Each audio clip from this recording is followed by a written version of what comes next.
여러분들이 많이 배우고 그 결심으로 한번 그때와 다르게 이천 조직이 어떻게까지 할 수 있는가 고민하는 시간이 됐으면 좋겠습니다. 네, 오늘 들어오신 것 같아서 1강 시작하도록 하겠습니다. 1강을 진행해 주실 분은 노동운동사를 전문적으로 해주고 계신 우리 민주노총 교육원의 원장님이십니다. 김성란 교육위원장님 모시고 1강 듣도록 하겠습니다. 큰 박수 부탁드리겠습니다.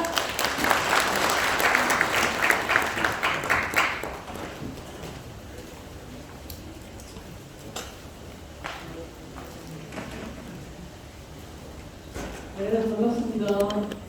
교육원 김성란입니다. 수정으로 인사드리겠습니다. 수정? 네! 네. 오늘 안개가 너무 끼워가지고 택시 타고 오는데 리트윗이 하더라고요. 이런 날도 처음 봤는데 무릉도원에 올라앉아가지고 수정을 처리하는 무릉도원 이런 날이 되겠구나 이런 생각이 좀 들었습니다.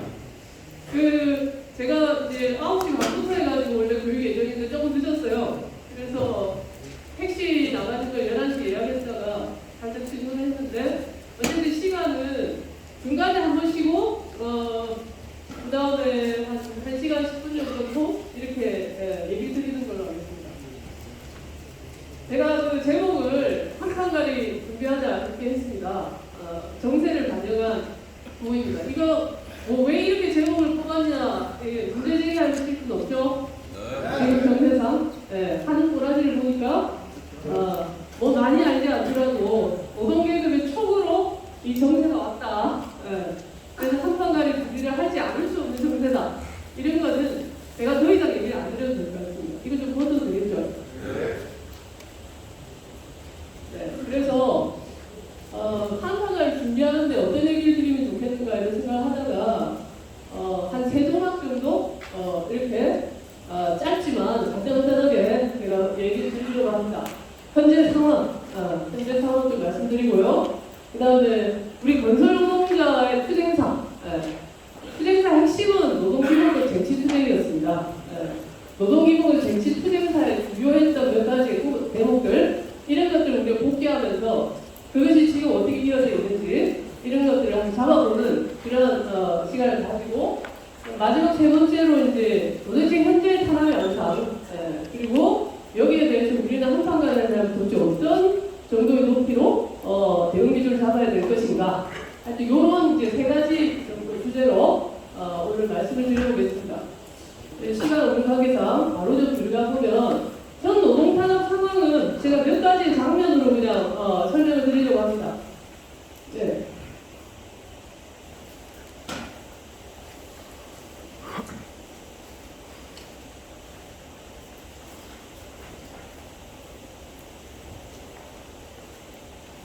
노동자들의 업무 개시 명령을 발부합니다. 국가의 핵심 기관이 말이 됐을 경우에는 그 다음에 이태원 참사 하고 똑같이 사회적 재난으로 비교를 해서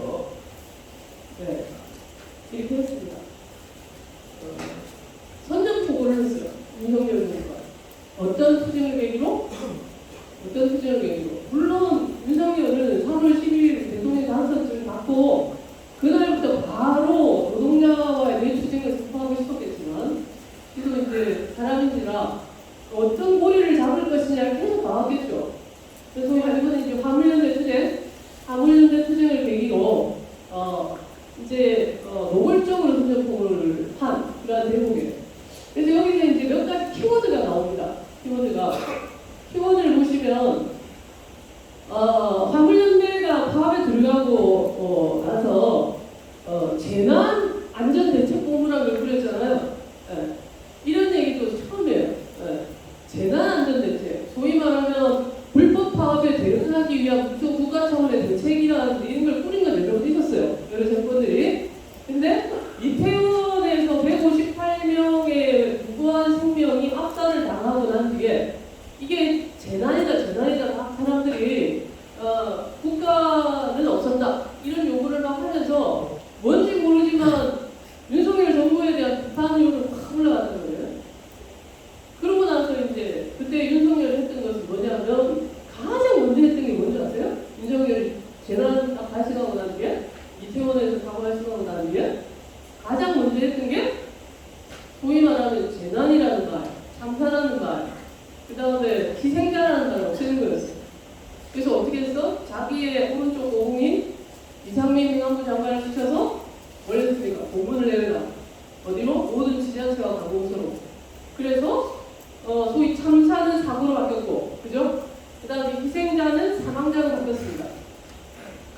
그래서 지들 멋대로 이름도 없고 얼굴도 없는 그냥 북한국 그려진 사진 156개를 놓고 서울시청 광장 앞에다가 부정소를 차려놓고 땡처리 하려고 했던 거예요. 우리는 할 말을 다 했다는 거. 그러면서 이제 사회적으로 무슨 분분한 이야기가 있었냐. 이거는 사회적 참사다. 재난이다. 국가가 충분히 할 수 있었는데 못한 재난이다. 이런 이야기를 막 하게 됐던 거예요. 그런 와중에 화물연대 파업이 들어가죠. 그런데 갑자기 재난이 튀어나온 거예요. 그래서 재난안전대책본부를 불렀습니다. 화물연대 파업 관련한 재난안전대책본부. 이것을 국가 차원 중앙정부에 꾸리고 각 부처, 국토부 장관, 행안부 장관들과 각 부처 장관들이 다 모여가지고 이 회의를 하고 그 다음에 각 지자체에다가 재난안전대책본부를 다 꾸려라. 그래서 지역별로도 막 다 꾸려졌어요. 이런 경우는 제가 또 30년 이상 노동하에 있으면 처음 보거든요. 이런 방식으로 대응하는 걸 너무나 싫습니다. 아까 행안부 장관 이상민 얘기처럼 그 노동의 파업을 재난으로 본다는 거예요.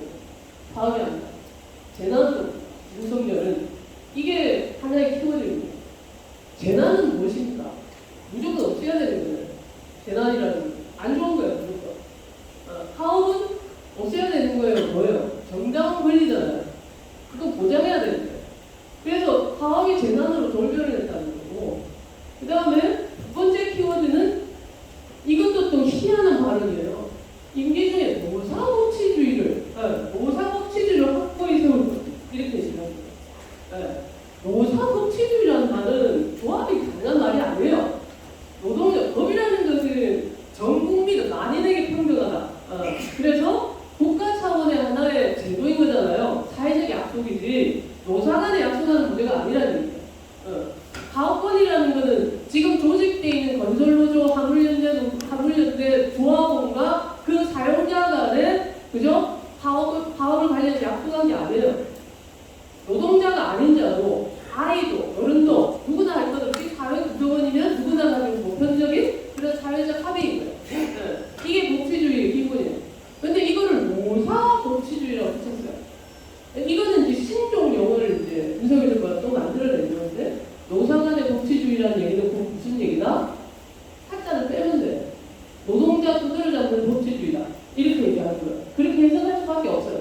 노사 법치주의를 확보해야 돼요.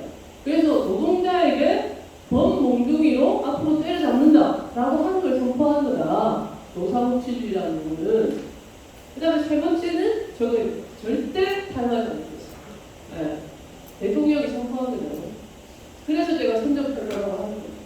그리고 이번에 화물연대 파업에서 쟤네들이 대응하는 걸 봤을 때 이걸 지킨 것 같아요. 절대 타용하지 않겠어요. 그래서 지금 선전포고의 영상은 파업은 없애야 되는 재난이다. 그 다음에 법치주의도 다시 노동자 때려잡는 법치주의를 하겠다. 세 번째는 중도 판단은 없다. 타협 없다.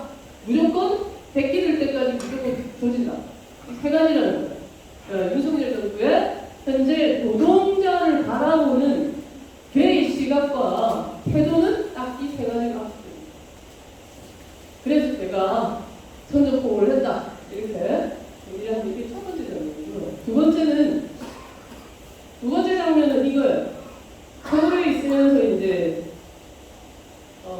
집회와 유튜버들 이런 애들이 무슨 구호를 내세우는가 걔네들이 삽시간에 일색화됩니다. 문재인 정부 때 문재인 구속하라 이렇게 어디에서 시작을 하는 이게 그 조중동 언론부터 시작해가지고 광화문 태극기 부대, 태극기 성조기 부대, 그 다음에 보수 유튜버, 그 다음에 저기 국민의힘 이런 애들이 쫙 일색화돼가지고 똑같은 말을 해요. 합니다. 이게 카르텔이거든요. 암암이잖아요. 암암. 움직이는 거예요. 근데 지금 이제 세 가지 장면으로 정리할 수 있다. 현재 쟤들이 무엇을 하고자 하는가? 이겁니다. 윤 대통령과 애국자를 좌우 내전 준비하라. 애국자들은 좌우 내전을 준비하라. 이렇게 선동을 해요. 이 내전이라는 건 국민과의 투쟁입니다. 국민과의 전쟁을 준비하라는 겁니다. 다 양보해가지고, 소위 말해 0.7%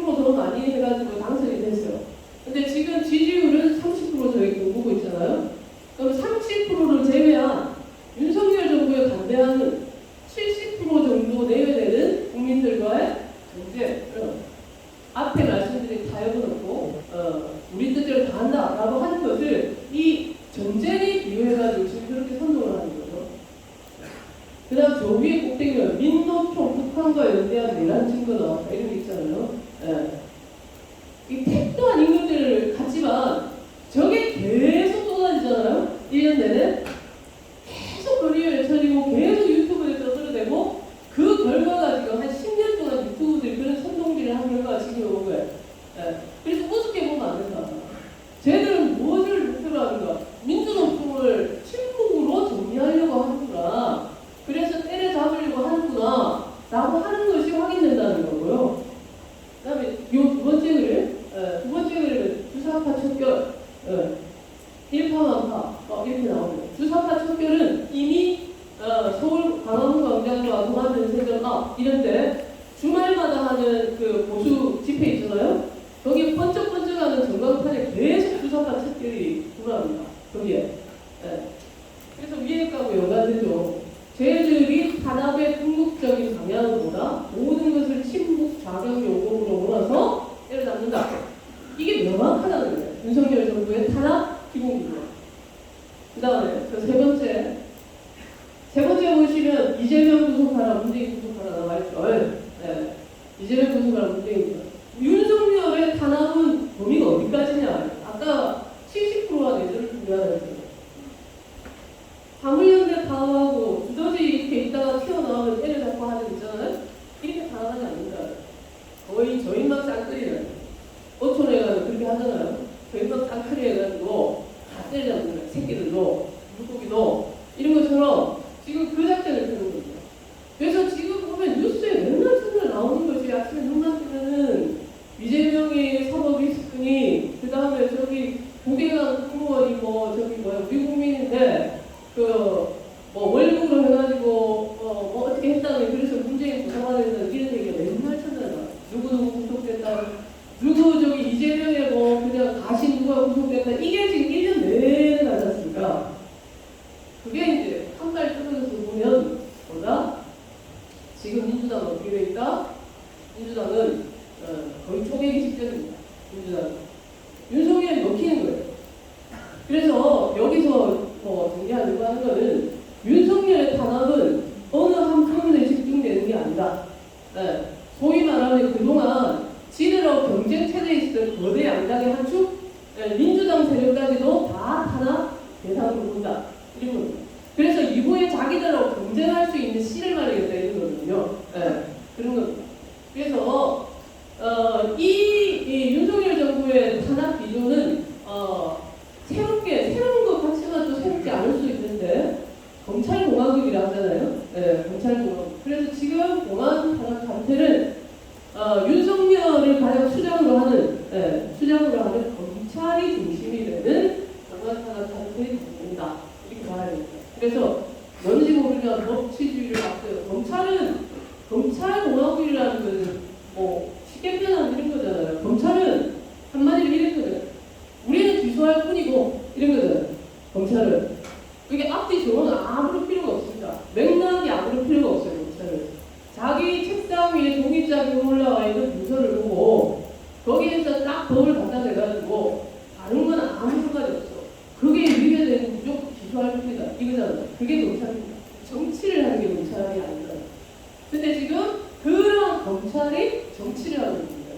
그래서 검찰이 중심이 된 공안 간택이 모두 포섭돼가지고 윤석열 세력을 제외한 모든 세력이 포섭하고 있는 상태에 있다. 이게 두 번째 점입니다. 그래서 세 번째 우리 파업을 했어요. 민주노총이 파업을 했습니다. 그래서 신문에 나오는 이러저러한 주요 발언들 이걸 모아서 우리가 이런 것들이에요. 민노총이 제 지상을 살리고 김기현이 국민의힘 당대표 이런 얘기 구성력 민다 이런 얘기 나오잖아요. 유대가 지나가고 아주 힘있는 놈들. 그러니까 민주노총 별배라는 것이 뉴스를 나가는 일이다. 민주노총 탈퇴해라 이런. 그 다음 철도 노조가 파업을 할까 말까 할 때 민주노총 전입대하지 말고 국민을 써라. 다 쪼개기 하는 거예요. 우리 노동대표를 쪼개기 하는 거예요. 그 다음에 민주노총 항목을 받아내면 화물연대할 때 지지율이 50%도 갈 수 있다. 이런 걸 선동해요. 다음에 민주노총이 누가요? 청년이 장날이 오래된 거고, 그 다음에 이게 화물연대 파업뿐만 아니라 공무원 노조에서 소위 말하는 윤석열 정부의 정책에 대한 조합을 잠깐 설문조사를 했어요. 설문조사를 했는데 그 설문조사 자체를 반정부적입니다 이래가지고 이상민이가 모든 지자체에 최고 간부에 징계될 때도 이렇게 공부를 다 했습니다. 그러니까 이제 이 탄압이라는 것이 쟤들은 놓치지 않는다는 거예요. 화물연대 때문에 재난 본부를 만들고 지금 난리를 치는 와중에도 할 땐 다 한다. 그래서 모든 게 동시다발적으로 다른 단열들에도 이루어지고 있다 이런 얘기예요.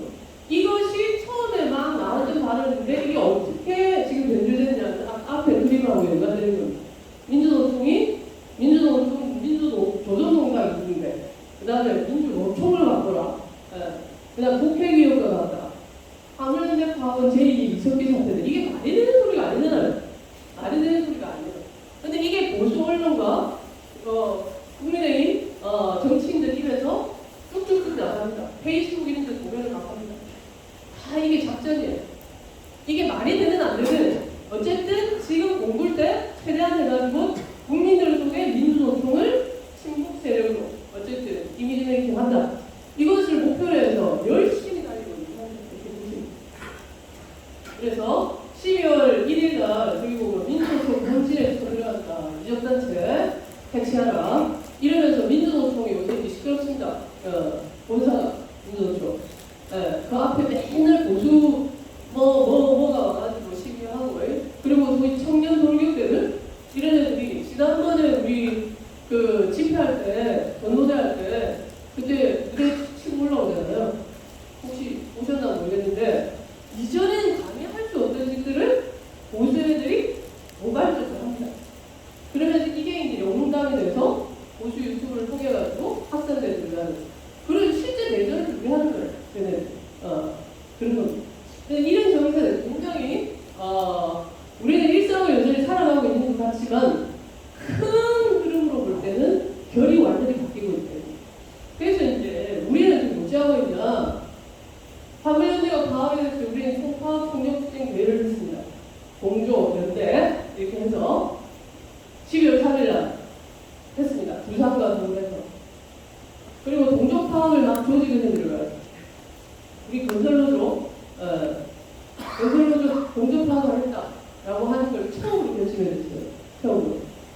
3일날 그 화물연대 공고 들어가면서 민주노총 중지하면서 건설 위원장님이 우리는 노동자는 하나다. 화물연대 승리를 위해서 우리가 할 수 있는 바는 어렵지만 간부들 조합과 동원해서 모든 걸 다 한다. 이렇게 청명을 했어요. 민주노총 중지는. 그리고 나서 사실은 어렵잖아요. 건설도 맨날 투쟁인데 너네 장사하는데 또 이게 파업을 하자니 얼마나 어렵겠습니까? 근데 실제 결의를 하시더라고요. 그래서 정말 훌륭하다. 실제 동족파업이 결의된 것이요. 2000년대 초에 철도 발전 가스가 동족파업을 한 적이 있습니다. 3사가 민영화 때문에. 그러고 나서는 없었어요. 그 언제도 어떤 상황에서도 동족파업이 실시되지 않았습니다. 근데 이번에 화물연대 파업은 건설에서 그 결의해 주신 거예요. 그러면서 건설이 결의하니까 어떻게 돼요? 서비스 택배 특보잖아요. 택배 노동자. 택배 노조도 14일간 동족파업을 했다라고 결의했어요. 그리고 서비스에 상관없는 그 특보하고 상관없는 투쟁성이 있는 노조도 우리도 조합을 통해 붙이겠다. 이런 것들이 막 올라오고요. 그래서 소위 건설의 결의가 막 퍼져나가고 있는 이런 상태에 있었습니다. 그래서 우리 민주노총이 전면전을 선포한 윤석열에 맞서서 미처 다 준비는 안 돼 있지만 먼저 결의된 때부터 그 전면전을 맞받아 나가야 한다는 계급적 총을 발동하고 있는 이런 상태에 있었습니다. 그리고 또 하나가 이제 장면이 지금 노조법 2.3조 투쟁입니다. 국회 단식농성 지금 2주 됩니다. 한 보름 정도 되면 굉장히 괴롭잖아요. 단식. 여기에 이제 건설은 단식은 안 하고 굉장히 투쟁을 할 수 있다. 근데 금속하고 서비스, 그다음 총연대 이렇게 해가지고 공공하고 이렇게 단식을 하고 있는 상태입니다. 저 옆에 그림이 뭐냐면 그 국회앞 투쟁을 매일마다 상별들이 돌아가면서 담당을 합니다. 국회앞 투쟁 선전도 하고 하는데 이게 며칠 전인데 건설에서 국회앞 담당하는 날이었어요. 국회앞 담당. 저기 지금 건설노조 조합원들이 많습니다. 근데 처음으로 이제 건설노조가 나타나서 조금 쪽수가 많았던 거예요. 딱 나타나니까 한 번도 없던 일을 경찰이 하더라. 뭐냐? 경찰이 집단적으로 쭉 구해가지고 무슨 일이 날까봐 맞대기를 하는 거예요. 그래서 그걸 보면서 역시 이제 건설이 뜨면 쟤들이 긴장하는구나 라고 하는 걸 일단 확인시켜주더라고요. 왜냐하면 단식농성 들어가고 국회 농성 들어가고 처음이었거든요. 경찰이 긴장해가고 일사불량 움직이고 막 훅보, 현장에서 훅보 이렇게 하는 장면이 이날을 처음 봤어요. 그게 건설로도 담당하는 거예요. 그래서 공교롭게도 그때 임박해가지고 원희룡이가 그랬지 않습니까? 건설로도 동종파업 거기에 대해서 없는 제도라도 만들어가지고 불법을 뿌리 뽑을 것이다. 원희룡이 건설로도 이렇게 또 선전포가 했습니다. 밑에 말은 뭐게요? 없는 투쟁이라도 만들어서 엄중히 왔을 것이다. 이건 누가 했다? 건설노조가 원희룡이가 발언하고 나서 바로 그날 저녁에 이 성명을 냈어요. 없는 이게 굉장히 회자되고 있습니다. 없는 투쟁이라도 만들어서 엄중히 왔습니다. 저는 여기 굉장히 핵심적인 내용이 있다고 봅니다. 윤석열이는 없는 제도 법치주의고 나발이고 지가 얘기하는 게 다 법치야. 없는 제도라도 만들어서 무조건 때려 부수겠다라는 거고요.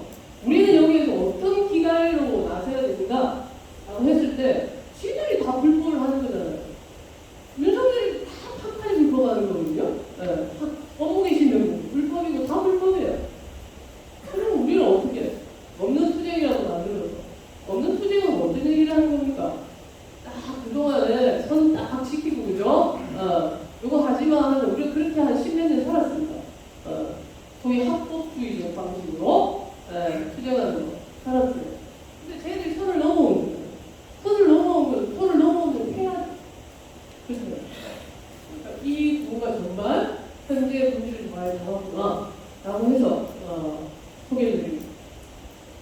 마지막 장면은 형사사회에서 마지막 장면은 이 지금 좀 잘 안 제가 사진을 확대가 잘 안 보이는데 이 보셨어요? 네. 법과 원칙에 의한 강제 노역 촬영입니다. 안전운전 폐지와 유가보조금 폐지에 겁먹은 차주가 운전 중입니다. 누가 했어요?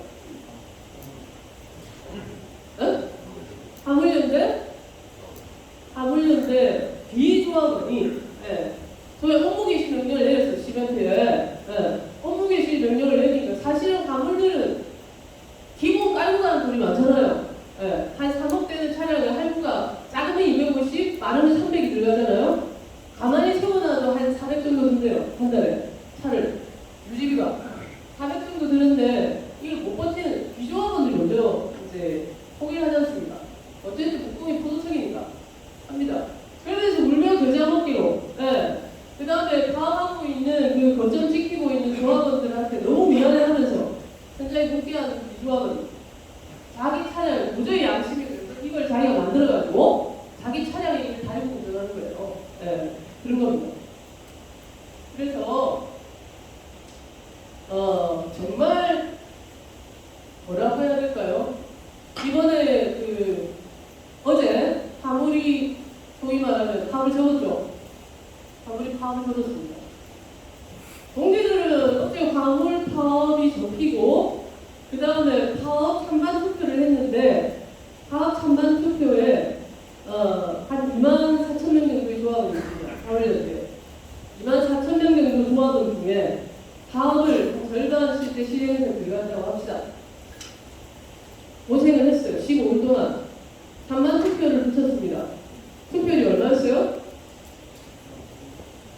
3,000몇 명밖에 투표를 안 했습니다. 3,000명밖에 안 했어요. 투표를. 그러니까 이제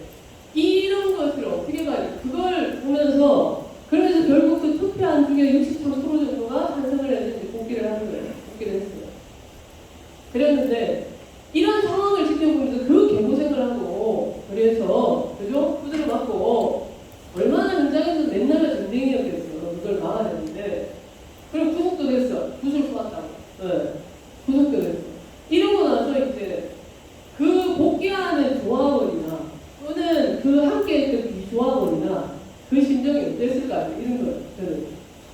그리고 이 투표를 할 수 없는 거예요. 네. 그걸 찬성할 수도 없고 반대할 수도 없는 거예요. 그 파업했던 조합원 동지들은.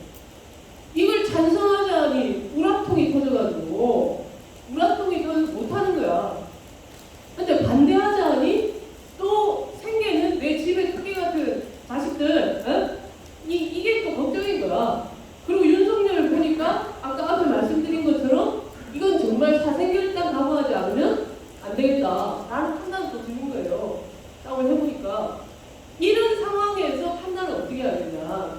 저는 그래서 어제 그 투표율이 그렇게 작게 나오는 걸 보고 누구는 야 조직이 완전히 끝난 거 아니야? 이런 얘기 쉽게 하더라고요. 그래 엄청 화를 냈어요. 그런 게 아니다. 그러니까 사람의 마음을 읽어야지. 조합원들의 마음은 우라통에 가려진다. 이렇게 읽었습니다. 우라통에 가려진다.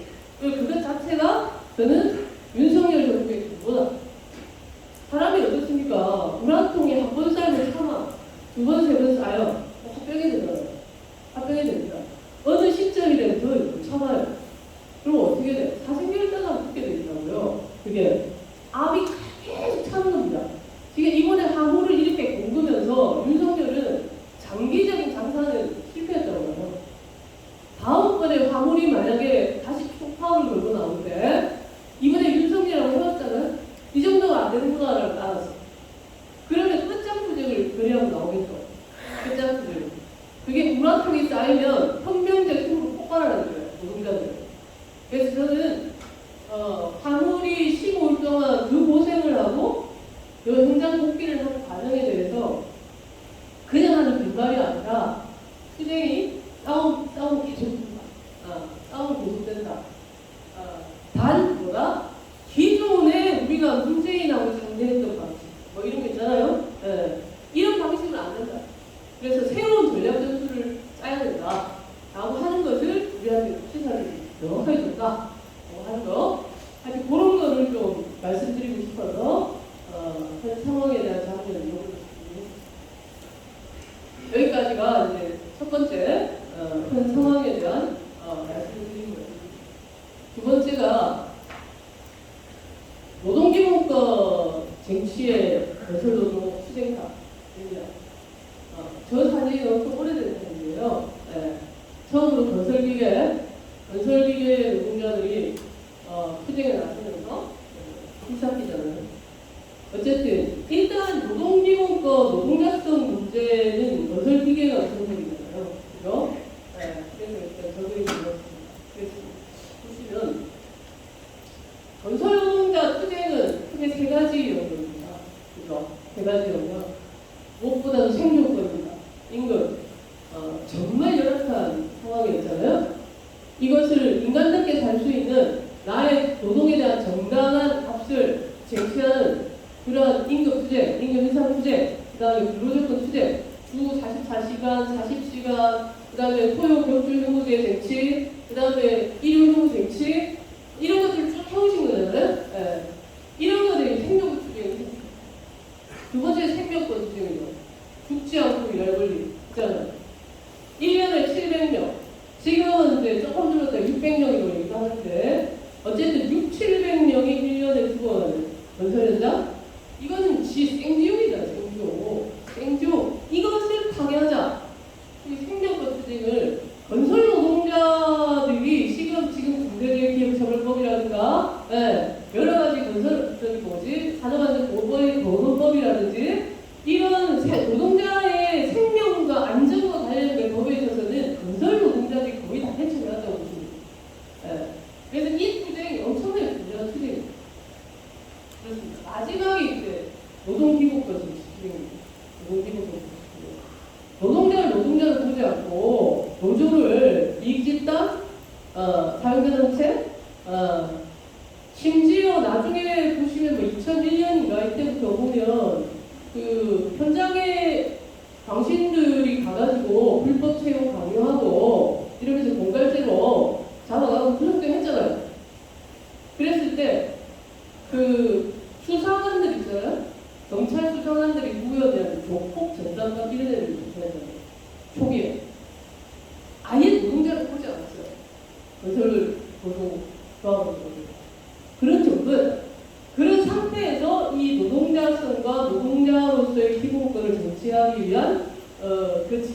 건설 노동자들이 만들어요. 그래서 오늘은 여기서는 다른 것보다 노동기본법 관련해서 굵직굵직하게 우리는 어떻게 사면 투쟁에 왔는가 라는 것을 간단하게 복귀해 우리 시간을 갖도록 하겠습니다. 네, 일단 노동기본법 투쟁의 시작은 모든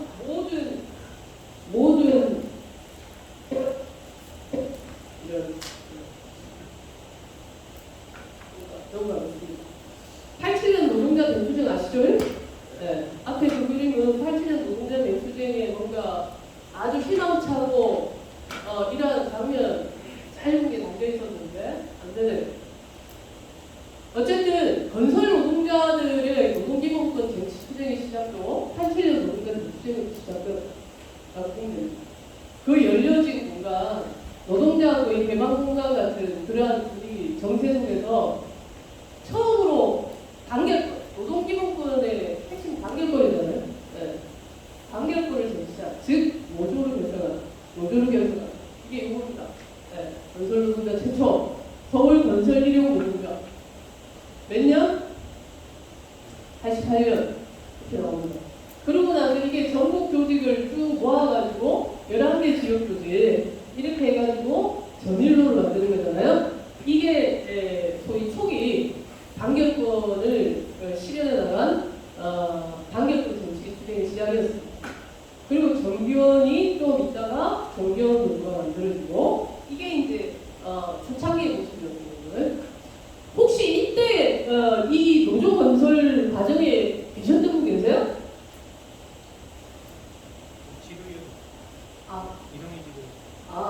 이성희 지도위원 그때 하셨어요? 네? 네. 그렇습니다. 그래서 아마 이때도 얼마나 어려웠겠어요? 그때 얼마나 어려웠겠습니까? 특히 토목 같은 경우는 당시는 거의 이게 도주를 한다는 거에 대해서 상상을 못했잖아요. 네, 토목은. 그랬는데 그걸 조직에 냈던 거 아닙니까? 건설 노동자들이. 그 과정에 대해서 제가 연맹의 전 위원장, 백석근 전 위원장님한테 한번 브리핑을 받아본 적이 있어요. 당시에 80년대 말에 처음 건설 노동자는 어떻게 조직되었는가 라고 하는 것을. 근데 다른 일반 제조업이라든지 공공부문에 노조 조직하던 과정이나 경우가 많이 달라요. 많이 다릅니다. 그래서 제가 보내드리는 것은 하여튼 지금도 열심히 조직을 하고 있지만 굳이 역사를 잘 알아야 되니까 한번 따로 그런 걸 한번 들어보시면 좋을 것 같다. 저는 좀 감동받았거든요. 그때 얘기를 들으면서 정말 목적의식적인 생각을 거쳐서 자주적 단결권을 쟁취하기 시작했습니다. 그러고 나서 더 큰 단결로 쭉쭉쭉쭉 조직을 해나가는 겁니다. 이 많은 역사가 있는데 제가 몇 대목만 이렇게 적어놓습니다. 몇 대목만. 제가 저 사진이 너무 인상적이어가지고 하여튼 그림을 우리 늙은 노동자죠. 주름 가득한 소위 말하는 평생 노가다라는 이러면서 해보시던 분이 소위 말하는 노동 배급성에 눈을 뜨시고 노조의 투철로 나서시고 투쟁의 투철로 나서시는 그 초기 건설 노동자의 모습인데 어쨌든 여기 보시면 지금 있는 조직들이 쭉쭉쭉 2007년 건설 노조, 지금의 건설 노조가 2007년 다 하나로 건설됐잖아요. 3월 2일 건설되지 않습니까? 그 전까지 전기원, 그 다음에 건설 운송노조, 타워, 토목, 점프, 레미콘 이런 데들이 쭉쭉쭉쭉 다 건설에 들어가는 거죠. 건설에 들어가는 겁니다. 그래서 1988년 단결권 쟁취투쟁을 시작으로 해가지고 1단계가 2007년도 건설산업노조가 건설되는, 통합돼서 창립되는 요때까지가 소위 말하는 건설노동자 조직화 단결권 정치의 큰 1단계 이렇게 좀 정리가 되어 있습니다. 그래서 제가 저 과정에서 얼마나 많은 비하인드 스토리가 있을 것이며 어려움이 있겠습니까? 그런데 확실한 거는 뭐다? 공통점은 이 단결권을 쟁취해 나가는 과정은 평온한 상태에서 야 우리 조직 한번 해볼까? 이렇게 건설돼야 안 돼요. 그렇게 건설 안 됩니다. 특히 건설은 어떻게 건설이 됐다? 저 대목 몇 년마다 다 뭐하고 결합되어 있었냐면요. 소위 말하면 노동자성에 대한 부정, 예, 노조 부정, 예, 이런 것들 있잖아요. 이런 것들을 받아치는 투쟁 과정에서 이런 조직 건설이 쭉쭉쭉쭉 다 되어 나왔다. 이렇게 보시면 돼요. 그래서 단결권 정치, 노조 건설 확대 투쟁은 철저하게 노동자 기본권을 쟁취하기 위한 투쟁 과정과 긴밀히 결합돼서 전개되었다. 다른 것만 기억하자. 그래서 앞으로 우리가 조직을 확대하고 더 강화해 나가는 과정도 원리상으로 볼 때 어떻게 된다? 그냥 일상적으로 열심히 주변에 일하는 동료를 조직에 나가는 건 기본이지만 이게 폭발적이고 그다음에 양적으로 확 급속하게 조직에 들어가는 것 예를 들면 지금 10만 건설로조, 8만 건설로조 이런 숫자가 왔다 갔다 하는데 거기에서 20만 건설로조로 가는 과정은 이러한 또 다른 큰 투쟁을 만들어 나가면서 그런 양적 급속 성장을 하는 건설로조로 갈 거다. 이런 걸 시사하는 거예요. 네. 하여튼 그렇게 해서 더 큰 단결로 첫 번째 쭉 진행을 해왔습니다. 그 다음에 단결을 하면서 이제 투쟁을 같이 했잖아요. 투쟁을 같이 했죠. 이거는 제가 다 설명하려고 쓰는 게 아니고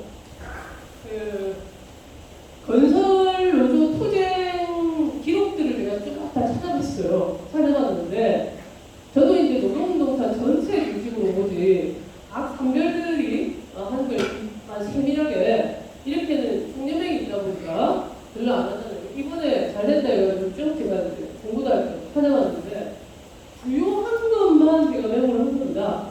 그리고 예를 들면 지역 또는 어느 분과 이렇게 했던 것들을 빼기도 했어요. 빼기도 하고 주로 건설 산업노조 차원의 투쟁이라든지 전체 상급단체 차원의 모여서 하는 투쟁, 총파를 때 이런 걸 쭉 정리를 한 거고 문과 차원에서 굉장히 역사적으로 최초로 된다든지 굉장히 시사적인 이런 투쟁들을 정리해서 이게 이제 2009년까지고 저기가 2009년이면 건설노조 창립의 총파업만 적어놓은 게 저기거든요. 건설노조가 창립하고 나서는 저기 보시면 2017년 있잖아요. 2009년 총파업 상경투쟁부터 해서 2017년까지 총파업을 안 한 애가 있어요? 없어요? 이렇게 매년 총파업을 해본 거 알고 계십니까? 네, 제가 생각해보니까 정말 하나도 빠짐없이 했더라고요. 건설 총파업을 하나도 정말 열심히 투쟁해 오셨다 이런 생각이 다시 들었고 그 정도로 빡세게 투쟁했고 그 다음에 앞에 이걸 보셨을 때 제가 빨간색으로 적어놓은 거는 그때 이제 굉장히 쟁점이 됐거나 투쟁 과정에서 건설 노동자가 사회적으로 제기하고 노동계 전체에 제기했던 이런 의제들이 상징적인 거여서 제가 이렇게 메모를 해놓고 빨간 것만 제가 그냥 읽어보면 퇴직 공개조합 건설 노동자 고용보호법이요. 이게 96년이잖아요. IMF 직전. 그러니까 이런 걸 이제 쟁취한 거죠. 대전 투쟁을 통해서. 그 다음에 명동 성당이 204일간 그 농성 투쟁을 했는데 저 몰랐어요. 204일 동안 했는지 몰랐는데 이게 대단한 투쟁이거든요. 204일 동안 농성을 한다는 건 이런 투쟁도 했었고요. 그 다음에 전북 지역의 정견의 투쟁들은 최초로 지역 대전을 멈췄다는 거 아닙니까? 그야말로 파업이죠. 파업은 멈추는 거잖아요. 생산에 타격을 주고 이런 거잖아요. 전북 지역에서 2001년도에 벌써 이렇게 지역 대전을 멈추는 투쟁까지 했었구나. 그 다음에 최초의 중앙교섭이 크레인, 파워 크레인 그것도 2001년도에 정치했어요. 2001년도. 예를 들어 우리가 금속노조가 산멸노조 하면서 중앙교섭 정치? 이런 게 막 계속 매년마다 있었습니다.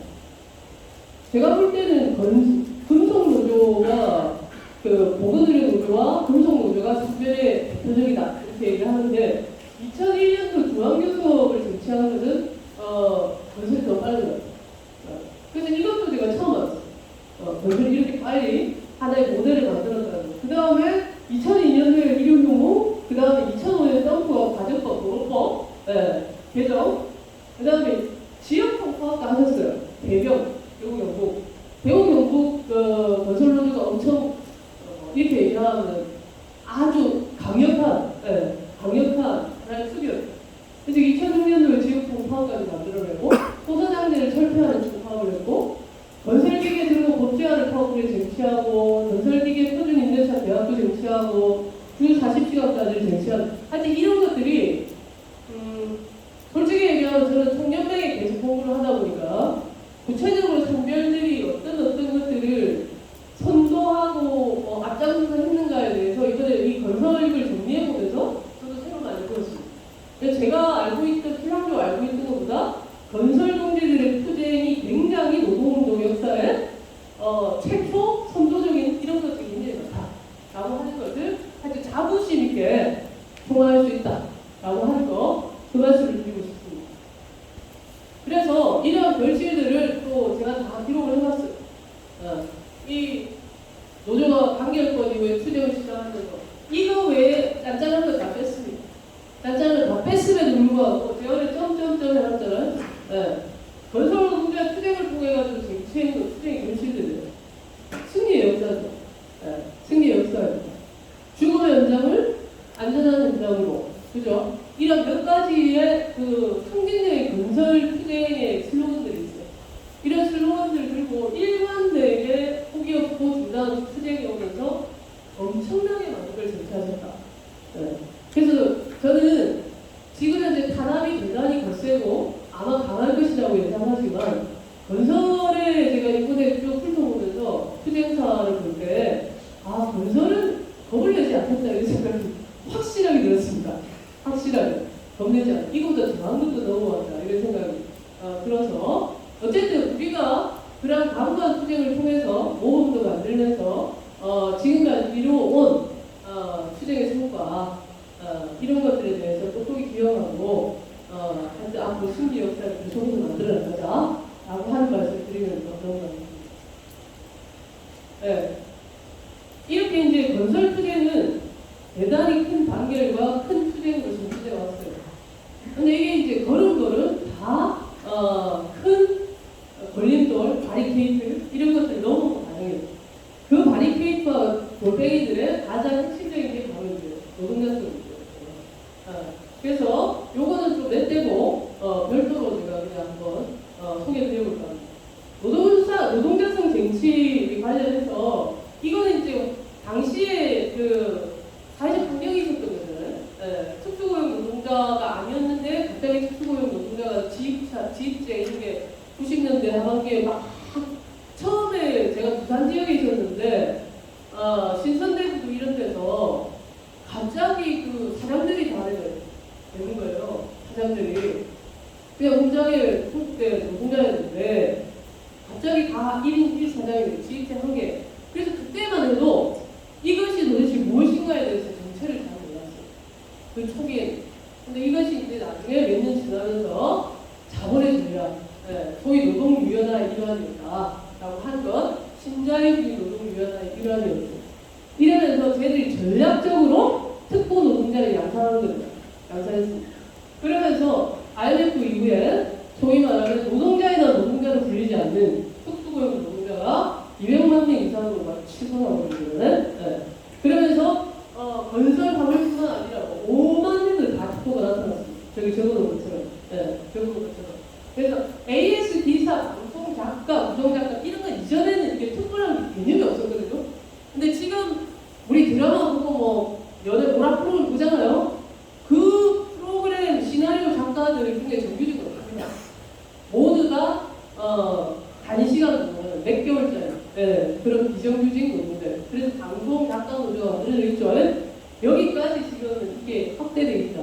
그래서 정부에서 통계를 다트게 잡아도 지금은 현재는 이때 200만 된다 그랬는데 지금 정부 통계로도 플랫폼까지 한 260만 이렇게 얘기합니다.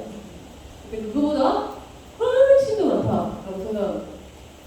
어쨌든 그래서 어쨌든 이것이 노무현 정권, DJ 노무현 정권, 소위 말하면 그 군사독재, 국민독재 끝나고 나서 자유주의 개혁 세력이라고 부르는 정권하에서 이게 대대적으로 벌어졌잖아요. IMF 때. 이때부터 우리는 노동산업을 보여라. 다른 걸 가지고 건설 노동자도 투쟁을 시작했었다. 그래서 이제 보시면 이게 이제 조직적으로 되게 크게 사회적 파장을 만드는 건설 노동자들의 노동자성인데 이것이 한국 사회의 전문가 진정까지 이거는 정말 아니다. 건설 특보 노동자다. 그리고 지금 현재까지 외치고 있는 노조법이 중에죠. 네. 노동자의 권리를 확대하는 이 얘기가 처음 대대적으로 사회적으로 시작된 2001년 건설노조 탄압부터입니다. 건설노조가 탄압을 받으면서 투쟁에 나오면서 이게 본격적으로 전 사회적인 쟁점화가 된 거죠. 네. 그런 거죠. 그래서 뭐 그때 당시 우리 이성희 지도위원께서는 잘 아실 것 같은데 대충 이때 내가 이제 뭐 건설에 그치는 않았지만 이때도 이제 노동에 대한 공안 편견이 굉장히 심해서 근데 대전도 당시에 구속자가 많이 나왔던 거 기억해요. 대전 건설도 아마 그 이성희 지도위원도 구속되고 그 지금 지역본부장 김유련 본부장 또 김용환 동지 뭐 하여튼 이렇게 다 구속이 됐을 것 같아요. 그래서 거의 한 10명 가요. 그러면 대량 구속이다 이러면서 그때 밖에서 지원한다고 이랬던 기억도 납니다. 그때. 그래서 이때 핵심이 뭐냐면 그때 노비문서 철폐하고 이제 노동자들 인정하라 라고 건설운송노조가 동을 뜬 거잖아요. 건설운송노조가 동을 떠가지고 163일간 통화를 합니다. 163일간 통화를 하고 그래서 문제는 통파업에 들어가서 처음에는 임단협을 한 거겠죠. 시작은 임단협 요구적 투쟁에 들어갔는데 갑자기 뜬금없이 사용자협의회, 건설 사용자협의회가 노동자가 아니다 라고 그런 그러면서 노동부에다가 진정을 넣어버리고 그러면서 이제 싸움이 시작되는 거죠. 그러면서 이 노동자가 아니기 때문에 교섭할 의무도 없고 그죠? 협약을 맺을 의무도 없다. 그러니까 새로운 전선이 전면적으로 찾아버린 거죠. 이게 이제 대대적으로 노동 탄압의 시작이라고 보시면 되고 이때 이 파란색으로 제가 적어놨는데 6,600명 소위 말하면 음성노조 북부지역 건설 경기 북부지역에서 6,600명이 처음 시작을 했다가 이게 탄압이 막 들어왔어요. 들어와가지고 나중에 규모가 줄였겠죠. 규모가 좀 줄면서 결국은 노동자성까지 원천 부정하는 단계에 넘어가면서 국회 투쟁을 벌여서 국회 앞에 이제 1,몇백 명이 올려가가지고 노숙 농성을 하는데 그 노숙 농성 과정에서 이제 사고가 발생합니다. 노숙 농성 과정에 여기 안동근 열사라고 있습니다. 안동근 열사가 저 건설 운송 노동조합 건설의 창립 멤버예요. 90년대부터. 엄청나게 훌륭한 동지였거든요. 그래서 이 동지가 그때 같이 있었는데 도끼맞는 사건이 생깁니다. 당시에 경찰들이 치고 들어와가지고 차량에 있는 조합원을 끌어내려가지고 도끼로 찍고 이런 정말 천인공노할 탄압이 벌어지는 겁니다. 그래서 노동운동사를 보면 노동자에게 있잖아요. 지금 잘 나간다고 하는 현대 자동차 지구 있죠. 거기에도 거의 식칼테러 있잖아요. 농성할 때 천막 찍고 들어와가지고 여기 발목인데 자르고 도망가는 식칼테러. 그 다음에 실제 90년대 초중반까지만 해도 그냥 식칼로 찌르고 갔어요. 2010년대도 저기 아산에 있는 현대공장 거기 투쟁한 식칼이 들어와요. 그러니까 노동에 대해서는 이런 상상 비상식적인 탄압 현상이 벌어지는 거예요. 근데 그때 어쨌든 도끼 만행 사건이 끌어내려가 도끼로 찍고 이러면서 우리 조합원들이 이제 눈에 불이 달릴 거 아닙니까? 그러면서 엄청 연락 투쟁을 했죠. 투쟁을 하면서 우리 안동근 열사도 당시에 투쟁에 가열차게 하셨습니다. 너무너무 심하게 맞으신 거예요. 너무 많이 맞아요. 맞으셔가지고 병원에 입원을 했는데 입원하고 나서 다 안 나은 상태에서 투쟁 결의대회 사회를 보고 인천인데 사회로 다시 서울에 오신 거예요. 내가 서울에서 사연을 보고 쓰러진 거예요. 그리고 돌아가셨습니다. 이제 이런 게 이제 건설 노동자 투쟁사의 열사들이 몇 분 계십니다. 정해진 열사도 있고 몇 분이 계십니다. 근데 다른 데하고 좀 달라요. 좀 다릅니다. 이게 맞아가지고 골병 들어가지고 그게 후유증으로 돌아가시고 이제 이런 경우들이 왕왕 있다. 그래서 어쨌든 2001년도에 이러면서 이제 그 국회의사나 국회의원 다시 농성 과정에서 복귀 마련 사건도 벌어지고 안동군 열사도 사망하고 이런 이제 비극적인 사건이 벌어졌죠. 그래서 이때부터 사회적으로 뭐가 생겼냐면 당시 인권단체들이 뭐 박내군 아시죠? 모릅니까? 인권단체 지금 내노라는 인권활동가들이 있습니다. 그때 당시 청년들. 그 다음 민주노총 본주론의 권두석 변호사님, 지금 우리 정부하는 윤혜리, 공진 이런 사람들이 그 소위 말하면 범사회적으로 건설에 대해서 이렇게는 아니다. 이렇게 해서 진상조사단을 꾸립니다. 특보 노동자의 노동자성 관련한 노동 탄압에 대한 공식적인 사회적 조사를 발휘하고 진상조사단을 사회적으로 꾸립니다. 그래가지고 당시에 탄압했던 지역마다 가가지고요. 대전도 그때 조사를 했습니다. 대전 지역도. 인터뷰도 하시고 했을 거예요. 해가지고 경찰, 사용자단체, 노동조합 이렇게 해서 모든 진상조사를 합니다. 그 보고서가 지금 나와요. 빽빽하게 누가 구속됐고 사용자가 어떻게 했고 이런 것들을 다 한단 말이에요. 근데 기억자들은 뭐냐 이때 소위 말하면 전국에 그랬다는 거예요. 한 142개 정도를 조사했는데 142개 중에 한 2개 정도의 사업자, 그러니까 소위 말하면 악덕 사업자들이죠. 악덕 사업자 2개 정도가 소위 말하면 노조를 보장하겠다고 하는 거예요. 얘네들이 고발을 하는 거예요. 나머지 다수의 사용자들이 법원에 나와가지고 그 재판도 있었잖아요. 구속자 생겼으니까 법원에 나와 그렇게 증언했다는 거잖아요. 아니 나는 어차피 우리 맨날 얼굴 보고 일해야 되고 그러니까 그냥 저기 임금 전임자 임금도 주고 나는 단식을 내주려고 했다. 근데 어디서? 정권에서 경찰에서 그렇게 하지 마라. 그 다음에 사용자 협의회 소위 이제 자본가의 상급단체 이런 데서 그렇게 하지 마라. 이렇게 해서 압박당해가지고 결국 그거를 못 준다 해가지고 이렇게 된 거야. 이렇게 증언을 발휘하죠. 사용자들. 그래서 결국 본질이 뭐였다? 당시 이런 사례를 볼 때 이것은 어떤 사용자 은행이 갑자기 노동자를 받겠다거나 이런 문제 아니다. 라는 겁니다. 노동자성 문제보다 철저히 정치적 문제다. 정권 차원에서 전략적으로 이 조직되기 시작한 특수고용 노동자, 건설 노동자들을 받겠다라고 하는 철저한 목표하에 세워진 전략이라고 보시는 게 맞죠. 하여튼 그런 정치적 의미를 하여튼 2011년부터 본격적으로 시작되었다라는 거죠. 그래서 이때 투쟁을 하고 나서 여러 가지 뒤에 이제 사회적으로 반영이 있고 쟁점이 됐었기 때문에 그 뒤에 어떤 모습이 나타나냐 하는 건데 이런 겁니다. 11월 20일 중앙노동위원회 대표적인 악덕기업, 유진기업, 조합 부당해고에 대해서 노동자가 아니라는 이유로 조국계약 유지가 정당하다고 결정을 했습니다. 그 다음에 21일 날 레뷰폰 차량 전기공을 동원한 테러에 부당해고 등 악명높은 노조 탄압을 자행한 업주 4인의 부당노동혐의에 대해서 경찰이 역시 레뷰폰 기사 노동자라고 볼 수 없다라고 무혐의 결정을 내렸다. 고등법원 4월 운송노조 적법성 인정했던 부천지원 결정을 파기하면서까지 역시 조합원들이 노동자를 부정하는 결정을 내렸다. 이게 2011년도의 상황이었어요.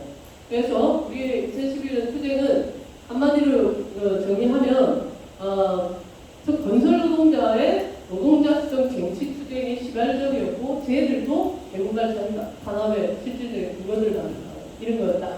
근데 그럼 완전 패배였는가? 이렇게 볼 때 그 위에 벌어진 상황을 볼 때 그렇게 볼 수 없다. 제가 앞에 건설 노동자들이 뭔지 모르니까 선봉 투쟁을 많이 했다 이런 얘기 했습니다. 건설 2001년 건설 노동자의 특고 노동자의 정치 투쟁 이후에 그 뒤에 바로바로 보험이 모집, 그 다음에 학습지, 골프장 크레딧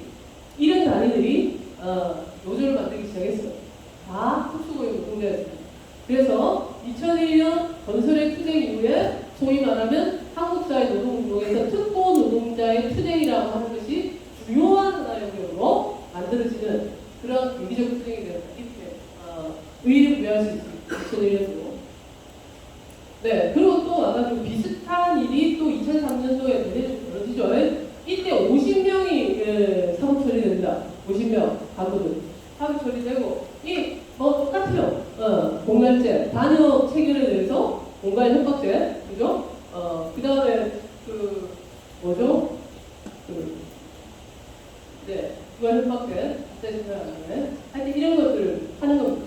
이때는 어떤 단계였냐면 2003년도에 건설 노동자들이 전국적으로 애니폰부터 해가지고 이러한 건설 기계 쪽도 쭉쭉쭉쭉 노조들이 다 결성됐고 거의 건설 노동자들이 어디서 나타나는지 모르지만 엄청나게 빠르게 확산되는 거예요.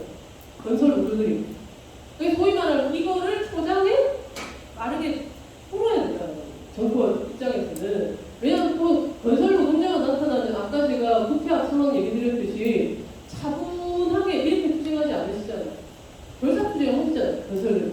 이런 것들에 대해서 이제 그 정권 차원에서도 평가가 된 거예요. 그러면서 소위 말하면 단결 확대를 전제하라. 그것을 위해서 단합을 전제하는 거예요. 하여튼 이러한 국면이었다라는 것이고요. 근데 2003년도 조금 차이가 나는 게 뭐냐면 대전지법에서 1심에서는 다 노동자권 아니라 다 노동자 유죄를 때렸어요. 근데 2심에서 의의 있는 게 처음으로 나옵니다. 뭐다? 하청 건설 노동자도 원청과 간접을 체결할 수 있다. 저게 처음으로 나와요. 대전지법 이게 투쟁의 성과예요.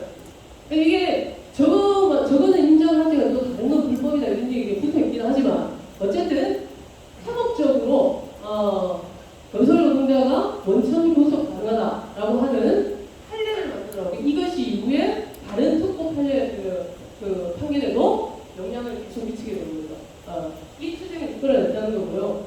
또 하나 중요한 건 이제 ILO가 건설 노조에 대한 탄압을 중단하고 가정에서 발생한 모든 피해에 대해서 보상하라라고 하는 공고를 내립니다. 공고를 한국교회. 이 국제 문제까지 가버리는 거예요. 국제 문제가 되었습니다.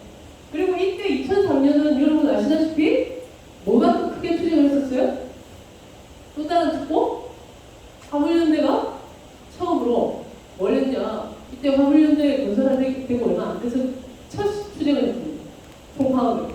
이게 뭐였냐면 물류를 멈춰 세상을 먹자 라고 하는 그렇게 도로정권 투쟁하고 격렬한 투쟁을 한 적이 있습니다. 16일 동안. 그거와 건설노조의 투쟁 이것이 다 어우러지면서 이때 ILO와 국제문제 이런 게 엄청나게 확산됐죠. 이러면서 이러한 ILO의 한국 정부에 대한 보고 사항을 뽑아내게 된다라는 것이고요. 이런데 일정하게 미세에 한국 정부도 지금 정교부에서 정책 협의 방안 발표를 합니다. 그래서 특보 노동자 노동산법 부장에 대해서 노사와 성실하게 앞으로 협의할 것이다 라고 하는 발표를 처음 합니다. 그동안은 경제 자체를 부정했잖아요. 그러다가 2001년 투쟁, 그 다음에 2003년 투쟁까지 쭉 진행되면서 2004년도 이런 정도의 진척을 시켜냈다. 2006년도 공안 탄압은 여기 다수 경험하신 분 계실 겁니다. 있는데 이게 시장 가장 핵심적인 건데 대우 건설 노조였어요. 당시에는 지역노조, 지역노조가 지역통 파업을 하는 수준까지 갔잖아요. 그러면서 이때도 노동자성 문제였습니다. 공갈제 협박제 이거였어요. 그러면서 세게 붙였던 거고요. 당시에 이거 2006년도도 뭐냐면 건설 노조 건설 직전입니다. 건설 노조로 모두가 뭉치기 직전이에요. 뭉치기 직전. 그러면서 이제 건설기계와 토목과 그 다음에 크레인 이런 애들이 쭉쭉쭉쭉 단합에 동시 대응이 들어가는 이런 양상으로 2006년도는 전개가 되었습니다. 그래서 대구 경북 건설노조가 어쨌든 성공에 뜨면서 무동의 구속, 체포영장 이런 것들이 막 떨어지고 이런 단계에 또 있습니다. 그래서 제가 건설노조 건설 전까지만 해도 2001년, 2003년, 2006년 크게 이런 큰 투쟁 흐름 이런 것들이 있었다라고 하는 것으로 기억하십니다. 이명박근혜에 들어와가지고 이때는 이제 건설 노조 시대잖아요. 이 정도의 투쟁이 있었습니다. 그죠? 이 정도의 투쟁이 있었고 이때 정혜진 열사 인천 정지원 정혜진 열사가 돌아가셨습니다. 분신하셨어요. 우라통이죠. 불신하셨습니다. 건설도 열사가 꽤 되시더라고요. 그래서 이때 어쨌든 대대적인 건설노조 불법화 공세를 또 하잖아요. 임명박근혜가. 근데 수법은 똑같아요. 수법은 차이가 없습니다. 공간제 협박제로 해가지고 전임자 임금 받는 거는 어쨌든 불법이다. 뇌물죄, 온갖 걸 다 집어넣는 거죠. 지금은 이제 과태료 걸리긴 하지만 그 다음에 단체 협약은 공정거래법 이런 거 이때부터 나옵니다. 이러면서 이건 반합입니다. 이렇게 해가지고 때리고. 근데 똑같은 사용자로 보고 집단 행위를 했다 이래가지고 하는 양상은 똑같았다라고 보시면 돼요. 네. 지금은 또 이제 2022년도 건설 노조의 요구를 보니까 저렇게 하게 되더라고요. 5개 플러스 알파 됩니다. 여전히 노동법 유조 개정 특수고용 노동자 노동공법 조정이 상단에 있습니다. 그러니까 이러한 2001년부터 해가지고 진행되는 20년이 넘어가는 이 투쟁이 지금도 꼭지를 못하고 있는 거 아니냐라는 거죠. 지금도. 그래서 이제는 꼭지를 따야 될 판이 됩니다. 그리고 때를 보니까 윤석열 정부가 보통을 할 것 같지 않고 문재인이나 이명박근혜 때하고 또 다르다. 그러면 이번에 도와줄 요구가 될 상황이 지금 임박해 있다 이렇게 보여집니다. 그래서 현재까지도 이 투쟁이 되고 있음을. 자, 지금 제가 한 50분 했거든요.